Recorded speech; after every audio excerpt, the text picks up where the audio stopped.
Bonsoir à tous, bienvenue dans Euronews Soir et merci d'être avec nous pour cette édition. Voici les titres de ce jeudi 4 juillet.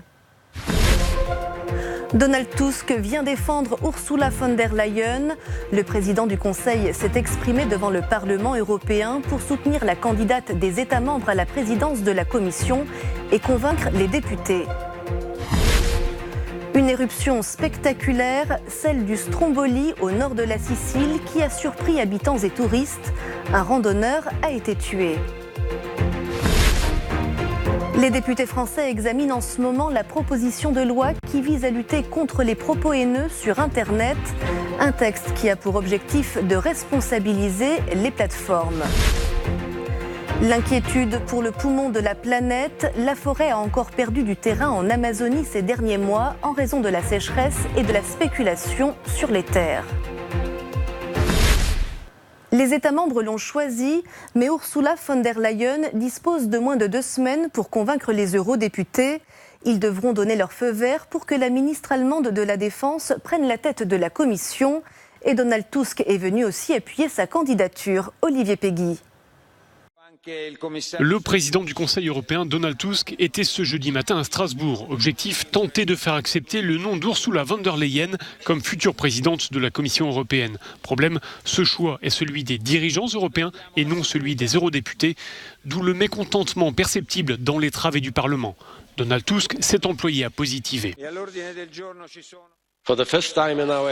Pour la première fois dans l'histoire européenne, le Conseil a proposé 2 hommes et 2 femmes aux 4 postes clés de l'Union. Je suis très heureux et très fier d'être parvenu à un tel équilibre homme-femme pour les plus hautes fonctions. C'est une nouveauté très positive. L'Europe ne fait pas que parler des femmes, elle choisit des femmes. Et j'espère qu'au Parlement européen aussi, ce sera source d'inspiration. Et pendant que Donald Tusk vantait le choix d'Ursula von der Leyen, cette dernière était à Bruxelles. Une rencontre avec Jean-Claude Juncker, à qui elle pourrait donc succéder. Grand sourire devant les photographes et franche accolade, comme un avant-goût de passage de relais. Pas sûr que tous les eurodéputés lui réservent un accueil aussi chaleureux. L'Allemande a 15 jours pour les convaincre. Le vote de confiance au Parlement de Strasbourg est prévu à la mi-juillet. C'est un confetti en Méditerranée qui abrite l'un des volcans les plus actifs d'Europe. L'île de Stromboli a été marquée par une éruption spectaculaire hier qui a fait 1 mort. Et les vacanciers qui se trouvaient sur place ont dû être évacués. Sandrine Delorme. C'est depuis la mer que les touristes surpris par l'éruption du Stromboli ont continué à observer ce phénomène spectaculaire. 70 vacanciers et habitants ont été évacués d'urgence de cette petite île au nord de la Sicile pour échapper au magma. Les 2 explosions puissantes ont causé la mort d'un randonneur qui a été frappé par un rocher, un Sicilien de 35 ans. Il y a aussi des blessés légers. Des incendies ont éclaté autour du village de Ginostra. Des Canadaires sont entrés en action, la fumée compliquant leur tâche. Ce volcan est en éruption depuis très longtemps. On l'a surnommé le phare de la Méditerranée parce qu'il est en éruption depuis des milliers d'années. C'est donc un volcan qui produit des éruptions constantes que beaucoup de visiteurs et de touristes viennent voir de plus près. Les éruptions se produisent sans prévenir parce que c'est un système ouvert. Il n'y a pas de blocage vers la surface. Alors les gens peuvent être sur le chemin. Le Stromboli est donc l'un des volcans européens les plus actifs. En décembre 2002, après une éruption massive, 2 millions de mètres cubes de roches s'étaient écroulés dans la mer, soulevant une grosse vague autour de l'île et provoquant d'importants dégâts matériels. 6 personnes avaient été blessées. En avril 2003, une explosion parosismique projeta des blocs vers le nord-est et vers le sud, jusque sur les maisons de Ginostra. Puis le volcan reprit son rythme habituel. 500 personnes habitent sur l'île à l'année, mais l'été, jusqu'à 10 000 touristes peuvent séjourner sur ces 12,6 km². Vladimir Poutine était en visite au Vatican. Le président russe a été reçu par le pape François pour évoquer la situation en Ukraine ou encore le conflit syrien, mais aussi la crise politique au Venezuela. La rencontre entre le président russe et le pape François a commencé avec du retard et elle a duré près d'1 heure. C'était la 3e fois que les deux hommes se rencontraient. D'un côté, il y avait la volonté de pacification du pape et de l'autre, l'évocation par le président russe des sujets sensibles tels que la Libye, la Syrie, le Venezuela ou encore l'Ukraine. L'Ukraine, où l'Église orthodoxe s'est récemment émancipée de la tutelle russe, avec en toile de fond le conflit dans l'est du pays qui a fait plus de 10 000 morts. Après cette visite au Vatican, plusieurs rencontres institutionnelles étaient prévues pour le président russe, rencontre avec le président italien Sergio Mattarella, puis avec le Premier ministre. Ensuite, un dîner avec les 2 vice-premiers ministres, Salvini et Di Maio.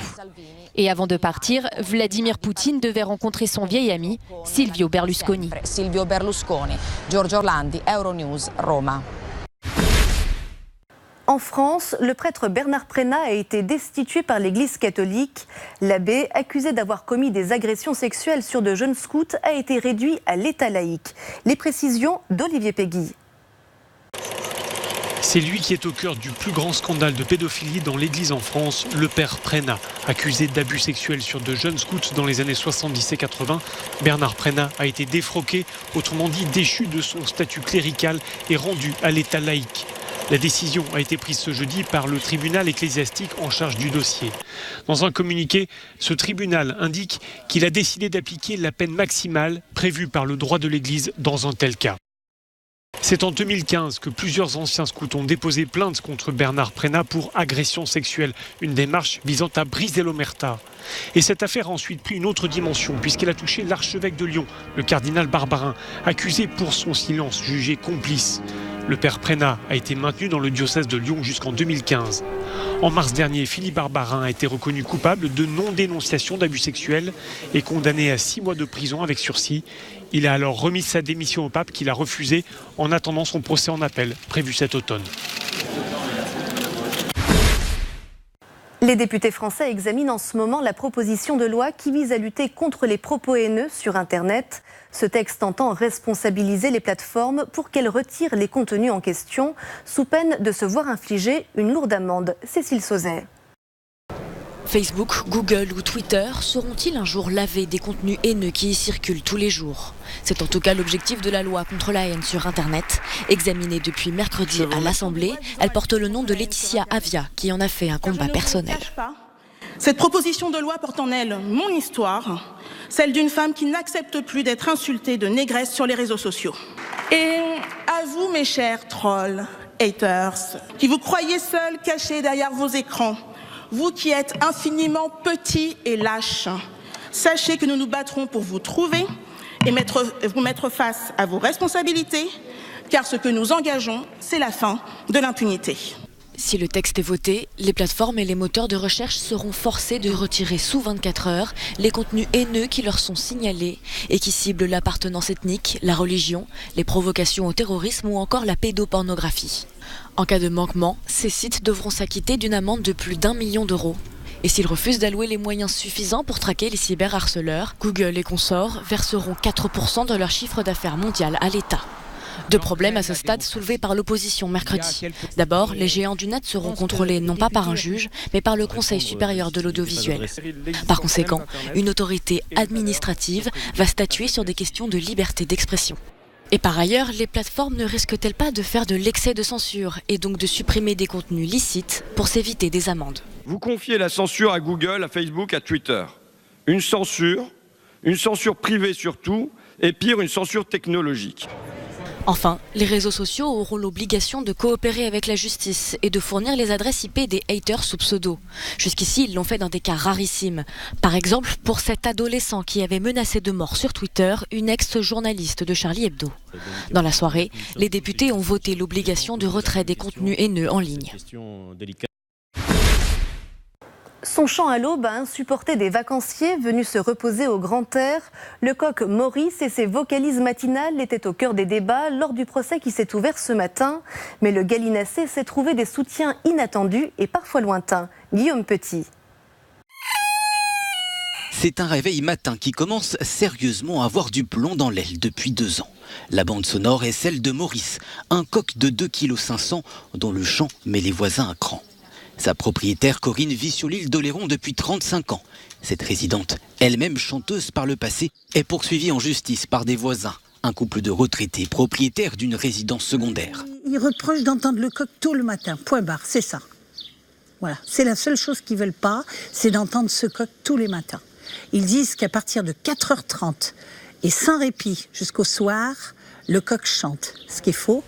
Les cris d'orfraie ont conduit jusqu'au procès. L'audience a eu lieu ce jeudi et il faudra attendre le 5 septembre pour que le tribunal d'instance de Rochefort rende son jugement. Mais le destin de Maurice dépasse cette simple affaire de voisinage. Marche, pétition, le coq Maurice est soutenu par de nombreux habitants hébétés. Il a une page Facebook attitrée et a même fait l'objet d'un article du New York Times, devenant le symbole d'une ruralité menacée.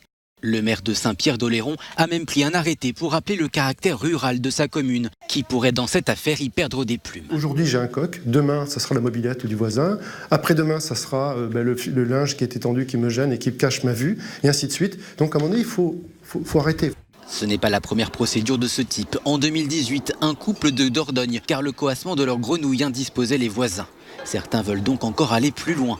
Le maire de Gajac, petite commune de Gironde, souhaite faire classer les bruits de la campagne au patrimoine immatériel national. En Amazonie, les arbres n'en finissent pas de perdre du terrain, un phénomène qui s'est accéléré ces derniers mois et qui inquiète les ONG, mais beaucoup moins les autorités brésiliennes. Joanne Massard. La planète perd une partie de ses poumons. C'est le tableau dressé par l'Agence spatiale du Brésil. L'Amazonie est en train de brûler et est en pleine crise climatique.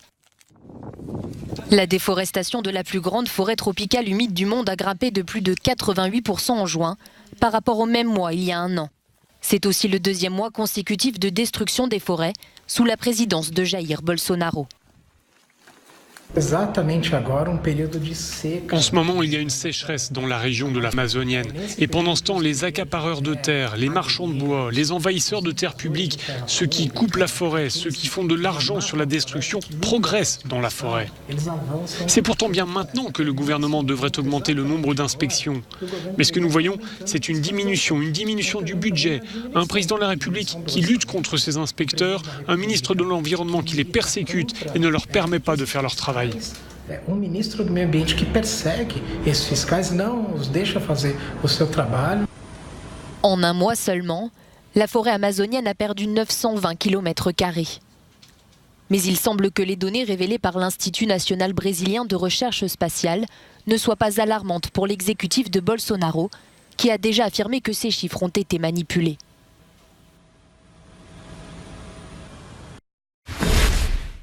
En football, Frank Lampard revient dans le club où il a joué pendant une 12aine de saisons. L'ancien milieu de terrain rejoint le banc de Chelsea et devra porter l'équipe au meilleur niveau en Première Ligue. Christelle Petrangari. Il fait son grand retour à Chelsea. Frank Lampard est le nouvel entraîneur des Blues. À 41 ans, l'ancien milieu de terrain décroche un contrat de 3 ans et succède à l'Italien Maurizio Sarri, peu apprécié par les supporters. Malgré une énorme cote de sympathie et son aura, il aura sans doute du mal à faire mieux qu'une 3e place en Première Ligue et une victoire en Ligue Europa contre le rival Arsenal. Chelsea prépare en effet la prise d'un hasard de la pire des manières. Le club a interdiction de recruter jusqu'à l'été 2020. En cause des infractions à la réglementation sur 29 transferts internationaux de joueurs mineurs. Les Blues devront donc sans doute compter sur leur prometteuse nouvelle génération si peu utilisée par Sarri. Et ça tombe plutôt bien puisque Lampard et son adjoint Jody Morris, ancien entraîneur des équipes de jeunes de Chelsea, ont prouvé qu'ils pouvaient confier les clés à la relève. C'est la fin de ce journal préparé par l'équipe francophone. Merci à vous de l'avoir suivi. Vous pouvez retrouver toute l'actualité sur notre site et sur les réseaux sociaux. Très belle soirée à tous.